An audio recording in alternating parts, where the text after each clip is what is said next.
Good morning, नमस्कार।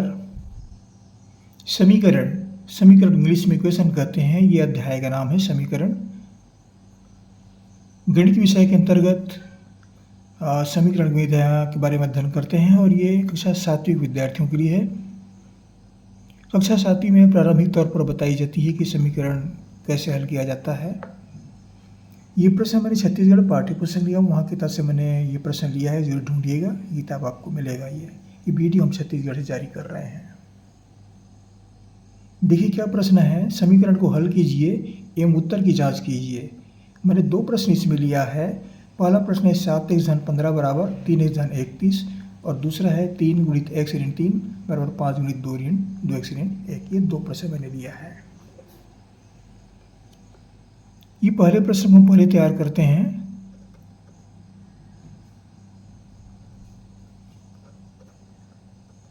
समीकरण 1 हमें क्या दिया गया है। 7x धन 15 बराबर 3x धन 31। ये समीकरण है। थोड़ी सी बात बताना चाहूँगा। समीकरण की पहचान कैसे करते हैं। समीकरण में हमेशा दो पक्ष होते हैं। ये बराबर चिन्ह की पहचान है। ये बराबर चिन्ह जहाँ लगा है तो इधर की पूरी राशि जो है वो बायां पक्ष कहलाता है और इधर की पूरी राशि दायां पक्ष कहलाता है। यह इसकी परिभाषा क्या है। ऐसा बीजीय कथन जिसमें दो पक्ष हो, या फिर एक और परिभाषा इनकी दो व्यंजकों के बीच समानता के कथन को समीकरण कहते हैं। इसकी परिभाषा हम लिख देते हैं। कभी कभी परीक्षा में पूछते भी हैं कि समीकरण किसको बोलते हैं, तो मालूम होना चाहिए कि क्या परिभाषा, समीकरण की परिभाषा क्या है। तो दो व्यंजकों के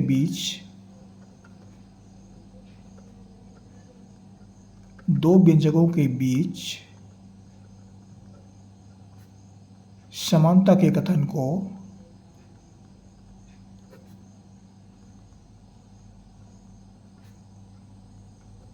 समीकरण कहते हैं।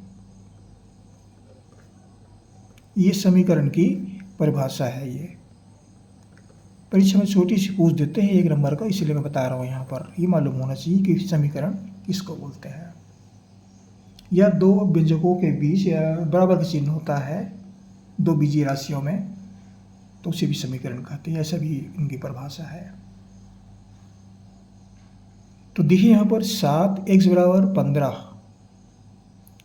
7x धन 15 बराबर 3x धन 31। इसके पक्ष को पहचानते हैं। बराबर के इधर की राशि दाहिना पक्ष कहलाता है और बराबर के इधर की राशि जहाँ पैर रखा हो बायां पक्ष कहलाता है। इसमें देखिए x चर राशि है तो ये बायां पक्ष लाना पड़ता है। 3x को बायां पक्ष लाना पड़ेगा और 15 को दायां पक्ष लाना पड़ेगा। दोनों दो परिवर्तन होंगे यहाँ पर। तो क्या करेंगे इसके लिए, 3x को पहले पक्षांतर करते हैं। पक्षांतर माने पक्ष बदलना, एक पक्ष की राशि को दूसरे पक्ष में ले जाना और उसमें चिन्ह परिवर्तन होता है। तो 7x धन 15 ऋण 3x बराबर 31। इसका स्थान परिवर्तन हुआ है 3x का। ये बायां पक्ष में आ गया। इसका चिन्ह धन है तो यहाँ पर धन है तो ये ऋण हो गया, ऋण 3x हो गया। अब 15 को हम किस पक्ष में ले जाएंगे, दाहिना पक्ष में। फिर से पक्षांतर करते हैं। अगर पक्षांतर की विधि मालूम है, दो बार पक्षांतर नहीं करना पड़ेगा, ये एक ही बार में हो जाएगा ये। लेकिन छोटे बच्चे हैं इसलिए थोड़ा सा बताना पड़ता है। हम इसको दो बार इस क्रियाविधि को ले रहे हैं। तो 15 को हम पक्षांतर दाहिने पक्ष में करेंगे तो 7x ऋण 3x ये अपने पक्ष में रहेगा बराबर 31 ऋण 15। अब ये पूरी राशि का पक्षांतर हो गया। x जो चर राशि है उसका बायां पक्ष में पूरा आ गया और जो अचर राशि है वह दायां पक्ष में आ गया। अब एक समान यहाँ से निकाल सकते हैं, निकल जाएगा ये। 7x और 3x ये क्या है, ये समान राशि सजातीय राशि हैं। इसका घात 1, इसका घात 1 है, समान घात है तो सजातीय राशि है ये। तो 7 में 3 गया 4x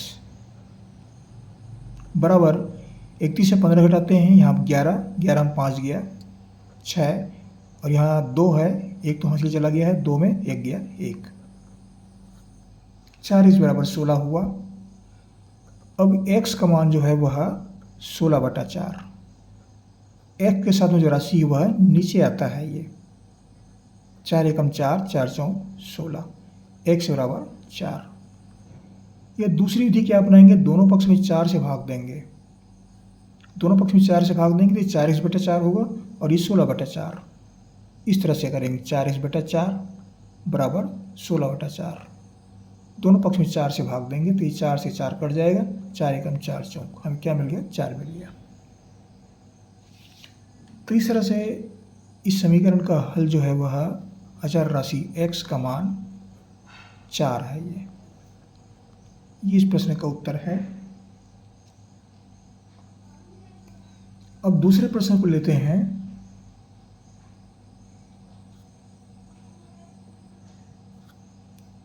दूसरा प्रश्न क्या है,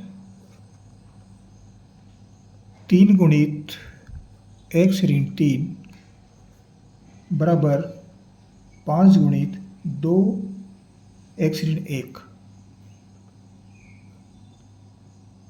2x ऋण 1, ये प्रश्न है। ये भी समीकरण है। तो पहले तो ये जो कोष्टक पर राशि दी गई इस कोष्टक को हल करना पड़ेगा, कोष्टक तोड़ना पड़ेगा। कैसे तोड़ेंगे, ये गुणनखंड विधि है। 3 को x से गुणा करेंगे, ये 3x हो जाएगा। ये ऋण चिन्ह यहाँ पर आ जाएगा, 3 को 3 से गुणा करेंगे। अब यहाँ पर गुणा का चिन्ह छिपा हुआ है, तो 5 को 2 से गुणा करेंगे, 2x से। ये ऋण चिन्ह को यहाँ पर नीचे उतारते हैं और 5 को 1 से गुणा करेंगे, 5 गुणित 1। क्या प्राप्त हुआ, ये 3x, 3 तिया 9 हुआ और ये 5 दूनी 10x ऋण 5 एकम 5। अब देखिए x वाली राशि को इस पक्ष में लाते हैं, बायां पक्ष में, और जो अचर राशियां हैं 9 और 5 उसको दाहिना पक्ष में ले जाएंगे। यहाँ पर पक्षांतर क्रिया लागू होती है। अब इसमें एक काम करते हैं, हम पूरे राशि को दूसरे पक्ष बदल रहे हैं, बायां का दायां, दाएं का बायां कर रहे हैं, ऐसा भी कर सकते हैं, तो उसमें चिन्ह परिवर्तन नहीं होता। इसको हम इस तरह से लिख सकते हैं, 10x ऋण 5 बराबर 3x ऋण 9। इसमें चिन्ह परिवर्तन कहीं पर भी नहीं हुआ है। ऐसा क्यों, क्योंकि बायां पक्ष का पूरी राशि दायां पक्ष में आ गया, दायां पक्ष की पूरी राशि बायां पक्ष में आ गया, इसलिए चिन्ह परिवर्तन नहीं हुआ है। अब यहाँ पर पक्षांतर फिर करते हैं। ये x को 3x को हम बायां पक्ष में लाते हैं,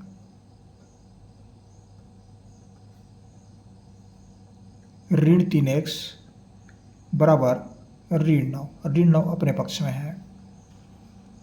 अब देखिए यहाँ पर 10x में से 3x घट जाएगा, ये सजातीय राशियां घट जाएंगे, 10 में 3 घटा देंगे, कितना बचेगा, 7x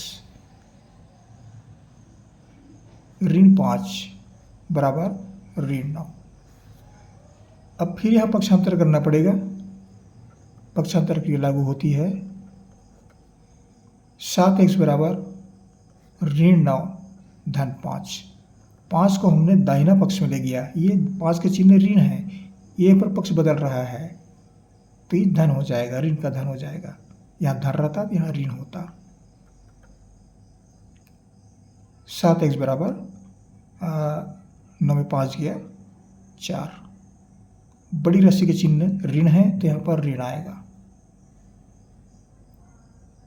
x बराबर ऋण 4/7।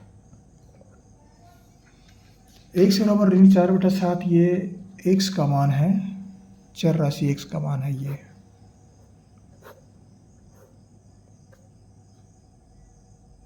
उत्तर की जांच कैसे करेंगे, उत्तर की जांच के लिए हम इसका एक प्रश्न को हल करते हैं। पहले प्रश्न को लेते हैं। देखिए यहाँ पर क्या मिला है, x बराबर 4 मिला है, तो ये उत्तर सही है कि नहीं, इसकी जांच कैसे करेंगे। देखिए यहाँ पर 4 रखेंगे, यहाँ पर 4 रखेंगे, ये दोनों पक्ष बराबर आना चाहिए। ये कितना हो गया, 4 रखते हैं तो 7 चौक 28, 28 और 7 चौक 28, 28 और 15 कितना हो जाएगा, 28 15। 8 5 13 का 3, हासिल आया 1, 2 3 और 1 4, 43 आ रहा है। यहाँ पर फिर 4 में रखते हैं, 4 तिया 12, 12 और 31, 31 से 12 कितना हो जाएगा, 31 12 43, ये भी 43 आता है। इस तरह से उत्तर की जांच कर सकते हैं। वैसे ही दूसरे समीकरण जो हैं उससे भी जांच कर सकते हैं, आपको वही मान प्राप्त होगा। ये जांच करने की विधि है कि समीकरण का उत्तर जो सही है कि नहीं। ये कक्षा 7 विद्यार्थियों के लिए था। आशा करता हूँ कि वीडियो से पढ़ करके लाभान्वित होंगे, जरूर पढ़ेंगे। हमारे चैनल सब्सक्राइब करना ना भूलें। आपको हमारी से बहुत शुभकामनाएं, पढ़ते रहिए। अगले वीडियो में फिर मुलाकात होगी, फिर पढ़ेंगे। अब देखिएगा, एक और बात बताता हूँ आपको मैं। अब मैंने समीकरण संबंधित बहुत सारे प्रश्न जारी किए हैं, 6वीं 7वीं 8वीं 9वीं सभी क्लास से हैं, 10वीं से भी है, 9वीं तक है, 9वीं तक। तो क्या करेंगे, यूट्यूब या गूगल में सर्च करेंगे तो समीकरण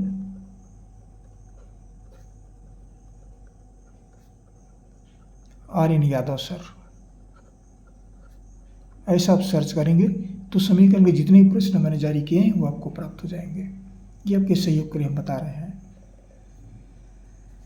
आशा करता हूँ वीडियो आपको अच्छा लगेगा, जरूर पढ़िएगा और सब्सक्राइब भी कर दीजिएगा। सब्सक्राइब करना ना भूलें, एक ही बार करना पड़ता है। पढ़ते रहिए। अगले वीडियो में फिर मुलाकात होगी, फिर पढ़ेंगे आपके साथ। Thank you.